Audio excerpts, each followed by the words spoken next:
Hey, what's going on, guys and girls? So in this lesson, we're going to talk about the atomic number, the mass number, and isotopes. And I also noticed in the last video, I get a really nice shine, a really good glow on the head here. The big baldness right here. It's a good reflection I noticed. So anyways, just something I noticed in the last video, the very first one I ever made. But regardless of that, let's get to this stuff. So let's first talk about what we're going to do here. In this situation, we are going to figure out the atomic number, the mass number, the protons, the number of electrons, and number of neutrons for each element using the periodic table. Now, one of the important things we have to remember is we are going to assume for right now that every single element is currently neutral. In the last video, we talked about neutral atoms. We'll get back to that review here in a second. So, first, I have iron. I need to figure out what is the atomic number, the mass number, the protons and neutrons, and the electrons. Well, you know from the notes, and we talked about in the last video, that in order to find the atomic number, we look on the periodic table. It is the whole number located for that element. So for iron, which actually if you're trying to find it, the symbol is Fe, it is the atomic number 26. Now, what does that tell us? If the atomic number is 26, then the protons must also be 26. Because remember, the number of protons is the atomic number, and the atomic number is the number of protons. Then I mentioned that every element currently is neutral. And if you recall, neutral atoms have to have the same number of protons as electrons. So if protons are 26, the electrons are 26. A very big misconception, by the way, is that the atomic number tells you the number of protons and it tells you the number of electrons. Okay, that's true when it's neutral atoms, but that's not going to be true later on. The atomic number is always 100% always the number of protons. The electrons can change depending on the situation, but for now, yeah, they are the same. But again, whenever I ask, hey, what does atomic number equal? Always just say protons. Next, we have to figure out the mass number. Now, this can be a little tricky depending on circumstances. Since it says iron, and that's all it says, in order to find the mass number, I need to go to the periodic table. And if I pull up the periodic table, in fact, let's just do that. I didn't even think about that. Might as well. Why not? In fact, let's get on Moodle. Do Moodle. Red. Unders chemistry. Woo. There's a periodic table here somewhere. There it is. Periodic table. There's that 26 I was talking about. There's the atomic number. So here, we're going to use this number here. If you recall from the notes, this is called the average atomic mass, or sometimes it's called the average mass number, or sometimes, in short, just the average mass. So the average mass is always a decimal. Usually. Down here, you don't get the decimals, but for the most part, the majority of the elements are decimals. So the average mass is 55.845. Now, if I don't specifically give you a mass number, notice there is no number right here, which is usually called the mass number. Like for here, there is a mass number there. If I don't give you a mass number, you need to take the average mass and round it to the nearest whole number. So 55.8, what does that round to? To the nearest whole number. Well, it rounds to 56. So the mass number is 56. I'm going to write that there too. Again, a lot of times you can see elements written like this. It'll be the name of the element. Sometimes they do just a symbol, but a lot of times it's usually the name of the element, hyphen, and then a number. This number is the mass number. The mass number. Now, what does the mass number tell us? The mass number is how many protons and slap my hand.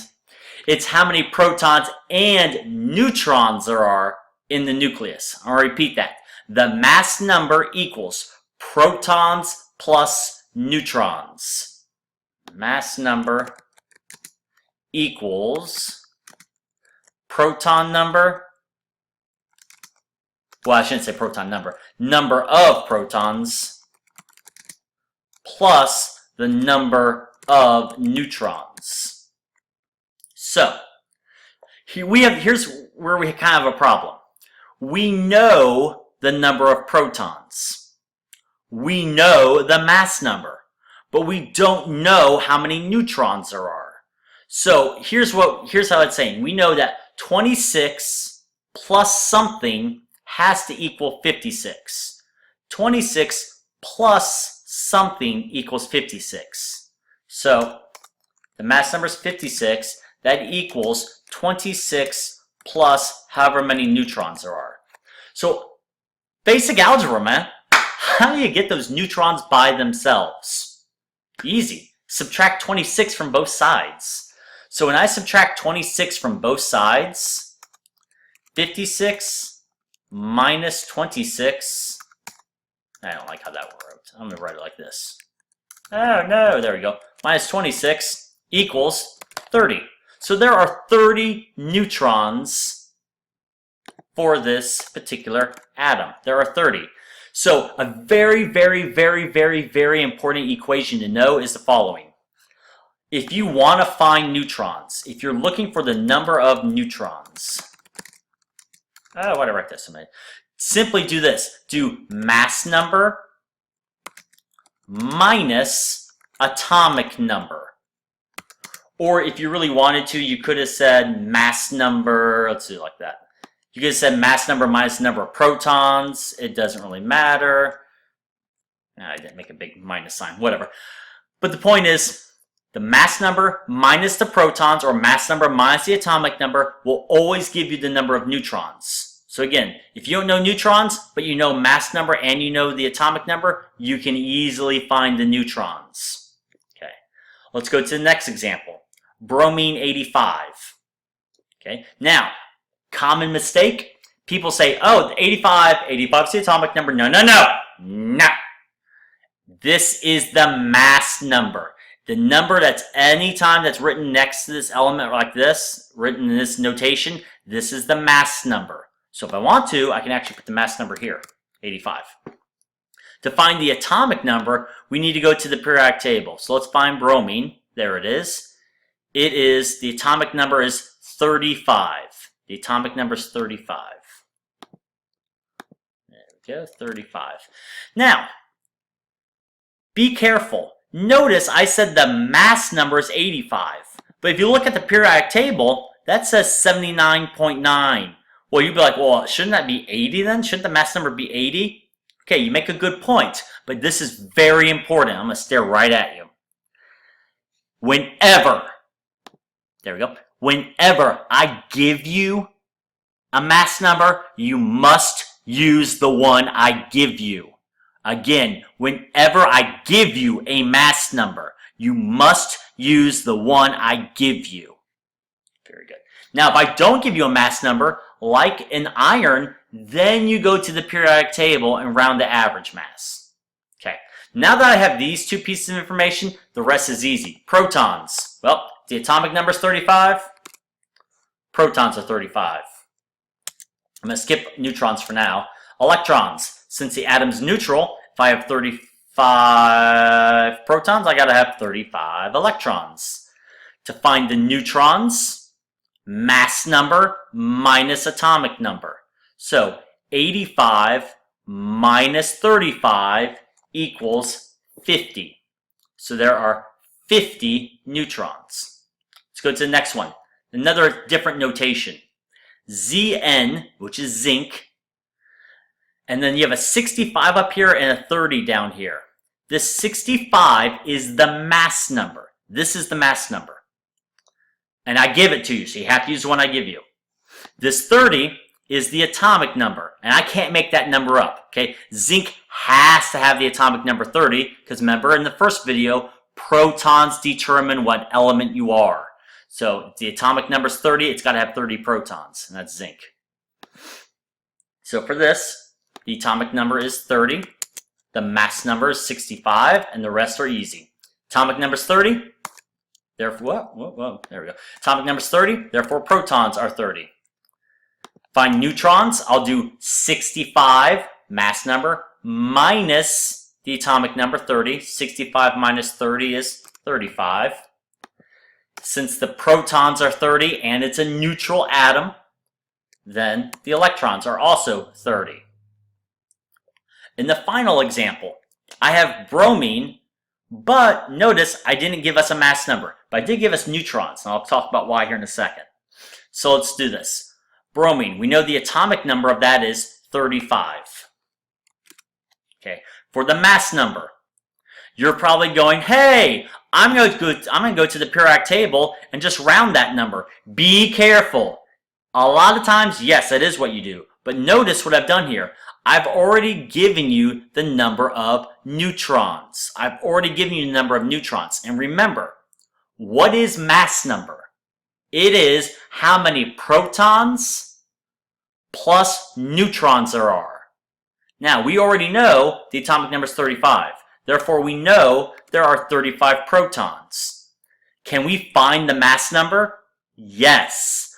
All we have to do is do 35 plus 44, which, if I'm not mistaken, don't use a calculator, Osborne, should be 79. The mass number is 79, so I'm going to put 79 here. And then the electrons would be 35. Again. The only time you ever take this number here, the average masses, and round them to the nearest whole number is if, one, I don't give you a mass number like I did here or here. Both in these examples, I gave you these mass numbers. Or, in this example, where I gave you the neutrons. If you recall, in the very first example, I didn't give you neutrons, nor did I give you a mass number. If I don't give you a mass number or neutrons, then I gotta go, oh, what's the average mass? Find iron. There you are. What's the average mass? Now round that to the nearest whole number.